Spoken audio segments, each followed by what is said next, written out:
Well, the prospect of retirement can be daunting and confusing for many of us. Just how much super will you need to enjoy a comfortable lifestyle in your golden years depends on a number of factors. Finance editor Ross Greenwood is here to help. Great to see you again, Ross. Morning, Jess. I've got bad news, you know. What is it? There's never enough.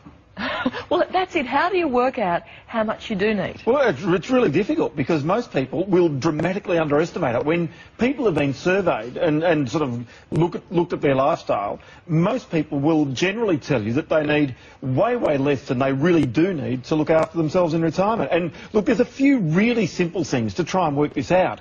I mean, the old thing was always if you take your current salary and multiply it by 20. So if you're on, let's say, $50,000 a year as a pretty average salary in Australia, and you multiply that by 20, that means to earn $50,000 your salary from a bank account paying 5%, you need $1 million in the bank. That's what your job's worth to you. Now, if you think about that's what you might need in retirement to live on, then you've got to have $1 million. And that's almost impossible to do for a person who is earning $50,000 a year. So what's the answer then? How do we do it? How do we get some nest egg for our retirement? Well, the answer is, of course, compulsory superannuation helps, but it's not enough because it's said from the day that you start work at the age of 20 to the day you retire at the age of 60, you should save 15% of every paycheck to put aside into your superannuation. Now, compulsory superannuation is 9%. Most people cannot save that other 6% because they send their kids to school, they pay off their cars, they build their house. So it's necessary for those people to hope that their house price rises, and so that becomes a part of their nest egg. And generally when people get to retirement, they will sell the family home, move into a cheaper form of accommodation, or go to the coast or go to the country, and so as a result have more money in their nest egg, and hoping, of course, that you don't live too long, because the longer you live, the more likely it is you run out of money as well. Ross, I'm just feeling so stressful just listening to you. You should, because it's this point that you must accumulate these assets when you're working. So people listening at home, what then is the most important thing? Property then, are you saying? No, start early. You've got to start early, and you've got to start from the day you start work. This is about the financial literacy that people need to recognise that if they do start earlier, then they will not need as much money later in their lives, and also that their money will last them longer. But of course, with the pressures of mortgages and the pressures of sending kids to school and raising children, it is difficult for a lot of people to do. But you must have savings and you must have investments. So first and foremost, start deducting your super from your salary early. That's right. Well, at 9%, but put some more in as well.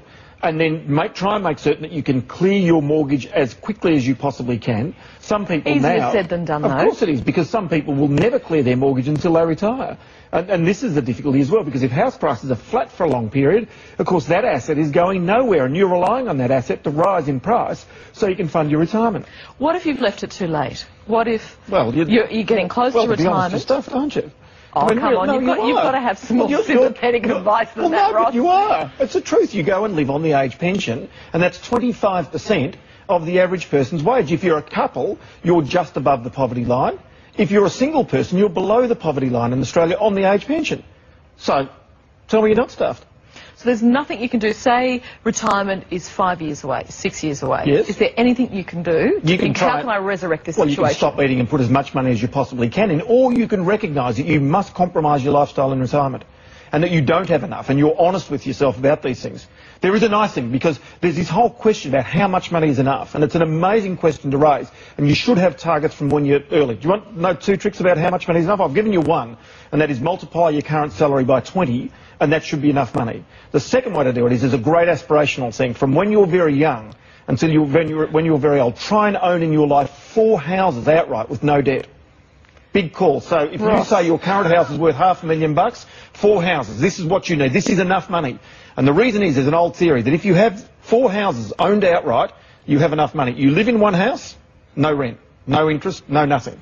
The second and third houses, you get the rent from, and you live off that rent. Pay your food, go on holidays, do whatever you like. And the rent from the 4th property that you have, you pay your tax bill with. Terrific, but I think for many people that is just going to be a 4 houses times $500,000, $2 million. One house is hard enough. Ross, thanks for your advice. But okay.